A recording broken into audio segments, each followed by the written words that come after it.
guys, welcome back. This week has been a little bit of a difficult week for us here in the Wheelsnoheels household. My little girl, bless her wee cotton socks, has not been well. So I have been looking after her and keeping her nice and cozy. It kind of occurred to me that looking after a child when you have a disability is hard work.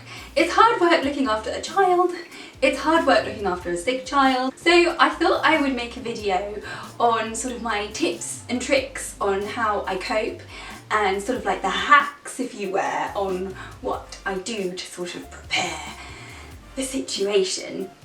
Because when you've got a disability, it's hard enough sometimes to look after yourself. Then you've got to look after a little child who might be sick as well. So it can be exhausting. My back is killing me. I'm pretty tired. Everyone's a bit grumpy. I've got more washing to do, more cleaning to do. Yeah, I just thought you might find it useful to hear my tips. Also, you might have some tips to give other people if you've got a disability and you've looked after your sick child. So please leave them down below. So basically, my biggest tip would be to have stuff everywhere. And I kind of talk about that with my pregnancy video, if you haven't watched it, with Jessica. Lovely Jessica out of the closet. I talk about having stuff everywhere, and you know, when you've got a sick child, it's almost like having a little baby again, because they're so dependent on you, really.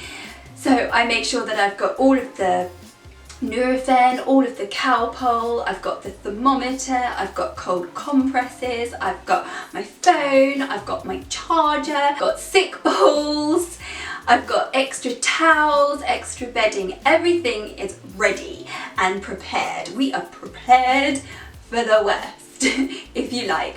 But it really helps to have your stuff to hand, because it's hard enough sometimes just to get to the medicine cabinet or wherever you've got to go to get your bits and bobs. But if you can plan ahead and have everything near you, it's a real help. Make sure that you've got lots of drinks upstairs or wherever you're looking after your child, and have a drinking jug so you don't have to keep going backwards and forwards to the kitchen or the bathroom to fill up with liquids, because when they're sick, it's best to give lots and lots of liquids to flush all the nasty bugs and all the horribleness out. My next tip is kind of like the sleeping arrangements. So my daughter has a bunk bed. She is an only child, so if she is not so well, sometimes my husband will sleep on the bottom bunk to keep an eye on her up the top. Or if she is sick, like throwing up sick, or just any kind of sickness really, we'll put her on the bottom bunk, so then it's easier for me to go in and check on her and look after her. But another sort of tip is, if you're okay with it and it's something that you do in your household, co-sleeping is really handy. So you know, just when you're a mum, you sort of have those like gut instincts, and I just knew on Sunday night that she was going to be waking up with a temperature. I don't know, just my gut feeling. So my husband, who had to be up early for work the next day, decided to sleep on her bottom bunk, and I decided to have my daughter in with me. Our bed is pretty big, so she can sleep on one side and not get too hot. But sure enough, she woke up in the middle of the night with a temperature. She just patted me on the back, on the shoulder, and she was like, "Mummy, I don't feel well, I feel really hot." I had everything ready, everything was prepared. Leave it to me, Nurse Mummy is here. So we've got the temperature thingy-bobby out in the ear, which is so handy, by the way. One of the ear thermometers. Sure enough, she had a temperature. I gave her the Calpol in the bed. None of us had to move. I had the cold compress ready, slapped it on her forehead, laid her out on my bed to kind of cool down and get rid of that fever.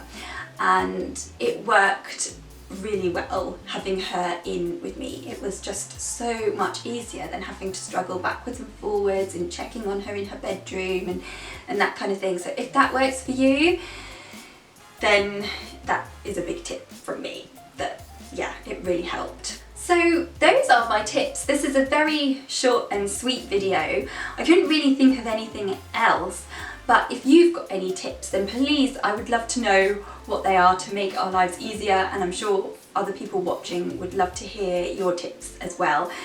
Some of you have some amazing tips, and it's great that we can all share, and I'm like, oh my god, why didn't I think of that? So yeah, what's the saying? Great minds think alike. Caring is sharing. Sharing is caring? I don't know. But anyway, you know what I mean. So I hope you found this video useful. Thumbs up and subscribe if you haven't already, and I hope to see you in my next video. Bye!